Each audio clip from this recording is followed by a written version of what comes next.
Hi friends, welcome to YouTube channel. నేనైతే instant dosa పిండి అయితే పట్టుకొచ్చిందన్నమాట మా ఇంటి దగ్గర నుంచి. Half KG 30 rupees. మనం తీసుకొచ్చి ఏం లేదు, అందులో కొద్దిగా 1 బౌల్ ఆఫ్ వాటర్, తగినంత సాల్ట్ వేసుకొని మంచిగా మిక్స్ చేసుకోవాలి. చూడండి, చేతిని మంచిగా మిక్స్ చేసుకోవాలి. ఓకేనా, చూడండి, చేతిని మంచిగా మిక్స్ చేసుకోవాలి. సేమ్ దోశ పిండి కూడా 30 రూపీస్ హాఫ్ కేజీ.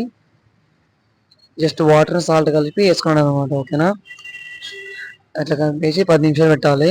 పెట్టేసి తర్వాత కర్రీ చేసుకున్న కర్రీ కోసం పచ్చిమిర్చి, కరివేపాకు, ఎండుమిర్చి, ఉల్లిగడ్డ కోసుకోవాలి.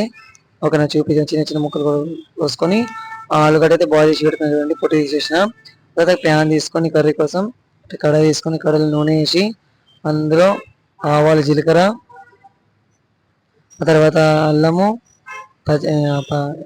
పచ్చిమిర్చి, ఆ తర్వాత కరివేపాకు, ఆ తర్వాత ఎండుమిరపకాయలు వేసి కడిగి వేసుకొని చిన్న చిన్న ఆనియన్స్ వేసి పక్కన పెట్టుకోవాలి. ఓకేనా, మంచిగా మిక్స్ చేయాలి. చూడండి, కొంచెం గోల్డెన్ ఎల్లో అయిన తర్వాత 1 టేబుల్ స్పూన్ పసుపు వేసుకోవాలి.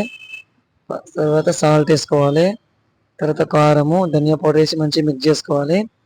ఓకేనా, మిక్స్ చేసేసి బాయిల్ చేసిన ఆలుగడ్డ వేసుకోవాలి అలా.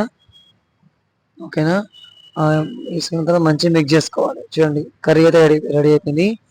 దోశ కోసం ఒక పెనం తీసుకొని పెనంలో మంచి వేడైతే నీళ్ళు చల్లి మంచి క్లాత్ అని తుడిచి దోశ అయితే వేసుకోవాలి. చూడండి, రౌండ్గా చిన్న చిన్న వేసిన దోశ వేసి ఆయిల్ వేసుకొని మంచిగా చూడండి, మంచి ఆయిల్ వేయాలి.